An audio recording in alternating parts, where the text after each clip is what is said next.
मेरे सभी अधिवक्ता भाइयों और मेरे सभी विद्यार्थियों को मेरा नमस्कार। मैं advocate Anuj Agarwal, senior faculty of law, एक बार फिर अपने यूट्यूब चैनल पर आप सभी का स्वागत करता हूं।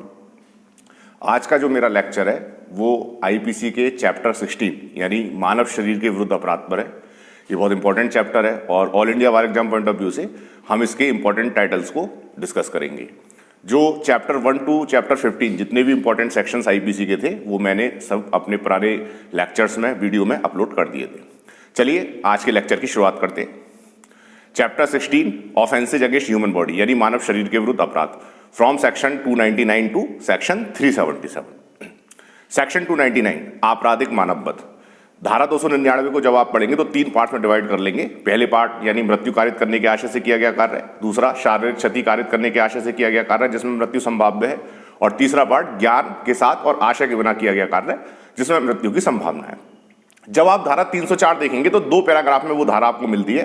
तो 299 की जो पहली 2 कंडीशन मैंने बताई हैं उनका पनिशमेंट 304 के पैराग्राफ 1 में जाएगा और तीसरी कंडीशन का पनिशमेंट 304 के पैराग्राफ 2 में जाएगा, जिसको हम गैर इरादतन हत्या अनइंटेंशनल मर्डर भी बोलते हैं। 304 का पैराग्राफ 2 यानी 299 की कंडीशन 3, 299 का पनिशमेंट 304 में चला गया। इसी के बाद धारा 300 मर्डर जिसका पनिशमेंट सेक्शन 302 में है। Section 301 doctrine of transmigration of malice यानी विद्वेष के अंतरण का सिद्धांत। धारा 303 जिसको कि अनकॉन्स्टिट्यूशनल घोषित कर दिया है मिट्टू सिंह बनाम पंजाब राज्य में, इस धारा को असंवैधानिक घोषित कर दिया गया है। उसके बाद हम बात करेंगे धारा 304A और धारा 304B। सेक्शन 304A उपेक्षा द्वारा मृत्यु कारित करना और सेक्शन 304B दहेज मृत्यु। सेक्शन 304B दहेज मृत्यु जब आप पढ़ेंगे तो एविडेंस की धारा 113B के साथ कोरिलेट करेंगे, यानी वहां दहेज मृत्यु की उपधारणा के बारे में बताया हुआ है। इसके बाद हम धारा 305 और 306 पर आएंगे जो कि आत्महत्या के दुष्प्रेरण के संबंध में है, अवेटमेंट ऑफ सुसाइड। 305 किसी ऐसे व्यक्ति को अवैट किया जा रहा है जो कि मानसिक रूप से विक्षिप्त है, कोई बालक है, कोई मत्त व्यक्ति है, तो ऐसी कंडीशन में अगर वो आत्महत्या कर लेता है तो मृत्युदंड तक का प्रावधान है धारा 305 में। और 306 नॉर्मल आत्महत्या के दुष्प्रेरण के बारे में प्रावधान करती है। धारा 306 आईपीसी के साथ आप धारा 113A एविडेंस कोरिलेट कर सकते हैं जिसमें किसी विवाहिता स्त्री की आत्महत्या की दुष्प्रेरणा के बारे में उदाहरण बताई गई है। उसके बाद हम धारा 305 और 306 के साथ धारा 309 कोरिलेट करेंगे यानी आत्महत्या का प्रयास। आत्महत्या का प्रयास जो कि दंडनीय बनाया गया है ज्ञान कौर बनाम पंजाब राज्य में, इस धारा को संवैधानिक बताया गया है क्योंकि आर्टिकल 21 में जीने के अधिकार में मृत्यु का अधिकार सम्मिलित नहीं है। इसके बाद हम बात करेंगे धारा 307 और धारा 308 की। धारा 307 यानी हत्या का प्रयास और धारा 308 यानी आपराधिक मानव वध का प्रयास। उसके बाद हम थोड़ा सा आगे चलेंगे धारा 310 और धारा 311 जिसमें ठग और ठग के लिए पनिशमेंट को बताया गया है। धारा 310 ठग से संबंधित है और 311 ठग के पनिशमेंट के बारे में बताया गया है। उसके बाद धारा 312 से 318 ये जो है गर्भपात संबंधी अपराध हैं, मिसकरेज संबंधी अपराध बताए गए हैं, जिसमें धारा 317 सबसे ज्यादा इंपॉर्टेंट है जिसमें कि वहां पर किसी बच्चे को अगर आरक्षित डाल दिया जाता है उसके माता पिता या गार्जियंस के द्वारा 12 वर्ष से कम आयु के बच्चे को, तो उस संबंध में पनिशमेंट का प्रावधान बताया गया है। उसके बाद धारा 319 से लेकर सेक्शन 319 से लेकर 338 उपहति के संबंध में, हर्ट के संबंध में, जिसमें सेक्शन 319 सिंपल हर्ट को बताती है जिसका पनिशमेंट 323 में बताया गया है। 320 जो है ग्रीवियस हर्ट के बारे में बताती है जिसका पनिशमेंट 325 में बताया गया है। इसके बाद आपको एसिड अटैक से संबंधित धाराओं को देखना है जो कि 326A और 326B में बताई गई है। उसके बाद सेक्शन 330 और 331 यानी पुलिस कस्टडी में जो उपहति कारित की जाती है, पुलिस ऑफिसर द्वारा अगर कस्टडी का दुरुपयोग किया जा रहा है तो 330, और ग्रीवियस हर्ट अगर कारित की जाएगी तो 331 में बताया गया है। इसके बाद हम आगे चलेंगे और जो सेक्शंस आएंगे वो आएंगे रॉन्गफुल रिस्ट्रेंट और रॉन्गफुल कन्फाइनमेंट के संबंध में यानी सदोष अवरोध और सदोष परिरोध के संबंध में, जो कि धारा 339 सेक्शन 339 टू सेक्शन 348। सेक्शन 339 में सदोष अवरोध को डिफाइन किया गया है जिसका पनिशमेंट 341 में बताया गया है। सेक्शन 340 में सदोष परिरोध यानी रॉन्गफुल कन्फाइनमेंट को बताया गया है जिसका पनिशमेंट सेक्शन 342 में बताया गया है। उसके बाद हम और आगे चलेंगे जिसमें क्रिमिनल फोर्स और असॉल्ट यानी आपराधिक बल और हमला, जो सेक्शन 349 से शुरू होंगे और सेक्शन 358 तक जाएंगे। नॉर्मली सेक्शन 349 में केवल बल को बताया गया है, फोर्स को डिफाइन किया गया है। सेक्शन 350 में क्रिमिनल फोर्स यानी आपराधिक बल को बताया गया है और 351 में जो है हमला असॉल्ट को बताया गया है। सेक्शन 350 और सेक्शन 351 यानी क्रिमिनल फोर्स और असॉल्ट दोनों का कंबाइंड पनिशमेंट जो है सेक्शन 352 में बताया गया है।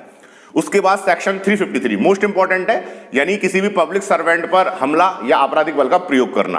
धारा 353। उसके बाद धारा 354, ये और भी ज्यादा इंपॉर्टेंट धारा है, यानी किसी स्त्री पर आपराधिक बल या हमले का प्रयोग करना। 2013 के अमेंडमेंट के पश्चात धारा 354 में 4 धाराएं जोड़ दी गई, यानी section 354A, B, C and D। तो सेक्शन 354A जो है सेक्सुअल असॉल्ट के संबंध में है। सेक्शन 354B जो है वो किसी स्त्री को निर्वस्त्र करने के आशय से हमला करना। सेक्शन 354C यानी दृश्यतरिकता यानी घूरना, और सेक्शन 354D यानी पीछा करना। ये चारों धाराएं जो है हमको साथ में पढ़नी है। इसके बाद हम जो है किडनैपिंग और एब्डक्शन पर आ जाएंगे आगे, जो कि सेक्शन 359 से शुरू होगा और फाइनली जो है 374 तक हम इसको देखेंगे, जिसमें किडनैपिंग, एब्डक्शन एंड स्लेवरी इस तरीके के ऑफेंसेज बताए गए।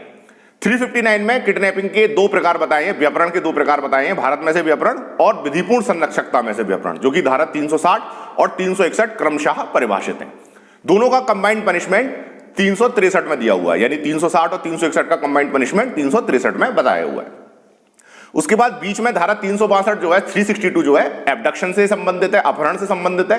अपहरण जो है एक ऐसा अपराध है जिसका पनिशमेंट आईपीसी में नहीं मिलेगा, क्योंकि ये स्वतः दंडनीय नहीं होता। ये तब तक दंडनीय नहीं होगा जब तक किसके साथ कोई उद्देश्य ना लगा हुआ हो। किडनैपिंग और एब्डक्शन में जो डिफरेंस है मैं अपने नेक्स्ट लेक्चर में अपलोड कर दूंगा, उनको आने वाले जो लेक्चर सीरीज होंगे उनमें मैं आपको बताऊंगा। आगे चलते हैं 363A जो है वो भीख मांगने के प्रयोजनों के लिए किसी माइनर का अपहरण किया जाता है, व्यपहरण किया जाता है या विकलांगीकरण किया जाता है, तो उसमें 363A लागू होती है। उसके बाद आगे चलते हैं 364 यानी हत्या करने के आशय से व्यपहरण या अपहरण, यानी जो बलि के इंटेंशन से या हत्या करने के इंटेंशन से कोई व्यपहरण या अपहरण किया जाएगा तो वो 364 में चला जाएगा। उसके बाद आगे चलेंगे 364A यानी फिरौती के लिए व्यपहरण या अपहरण, मोस्ट इंपॉर्टेंट सेक्शन है, मृत्युदंड का प्रावधान है 364A में। उसके बाद धारा 365 यानी सदोष परिरोध करने के आशय से व्यपहरण या अपहरण। 366 जो है विवाह करने के आशय से व्यपहरण या अपहरण। अब इसमें 366 में 366A और 366B, 366A और 366B ये दोनों पढ़े जाएंगे, इंपॉर्टेंट है। 366A यानी अप्राप्त हुए लड़की का उपापन और 366B यानी विदेश से लड़की का आयात करना। तो ये दोनों सेक्शंस आपको जो है अच्छे से याद रखनी है। इसके बाद हम सीधे धारा 370 पर चले जाएंगे। धारा 370 जो है मानव के दुर्व्यवहार के संबंध में है और 370A भी जोड़ी गई है, जो कि वहां पर ऐसे दुर्व्यवहार जो जिस मानव का दुर्व्यवहार किया जा रहा है उसके शोषण के संबंध में है। उसके बाद सीधे धारा 374 पर आ जाएंगे, जो कि विधि विरुद्ध अनिवार्य श्रम की बात करती है, जिसको कि हम कोरिलेट कर सकते हैं कॉन्स्टिट्यूशन के आर्टिकल 23 से, राइट अगेंस्ट एक्सप्लॉइटेशन जो हम पढ़ते हैं, यानी बलात् श्रम। धारा 374 आईपीसी को कोरिलेट किया जाएगा आर्टिकल 23 कॉन्स्टिट्यूशन के साथ। उसके बाद फिर हम आगे चलेंगे और सेक्सुअल ऑफेंसेस जो है बताए गए हैं सेक्शन 375, 376 और 377 में। इसके बाद ये अध्याय समाप्त हो जाता है। तो इस पर्टिकुलर चैप्टर में जो भी इंपॉर्टेंट सेक्शंस थे वो हमने डिस्कस किए। मानव शरीर के विरुद्ध अपराधों के संबंध में जो भी महत्वपूर्ण धाराएं थी वो हम लोगों ने डिस्कस की। जो मेरा नेक्स्ट लेक्चर होगा उसमें मैं संपत्ति के विरुद्ध जो भी इंपॉर्टेंट अपराध हैं या जो भी इंपॉर्टेंट सेक्शंस हैं उनको मैं डिस्कस करूंगा। और आप लोग अपने बार एग्जाम की तैयारी अच्छे से कीजिए। आगामी 24 तारीख को बार एग्जाम है और सभी मेरे अधिवक्ता भाइयों को और सभी विद्यार्थियों को मैं कॉन्ग्रेचुलेशन देता हूं, उनको बधाई देता हूं कि वो अपने एग्जाम्स की तैयारी अच्छे से करें और जो है आगे अग्रसर हों। जय हिंद, जय भारत।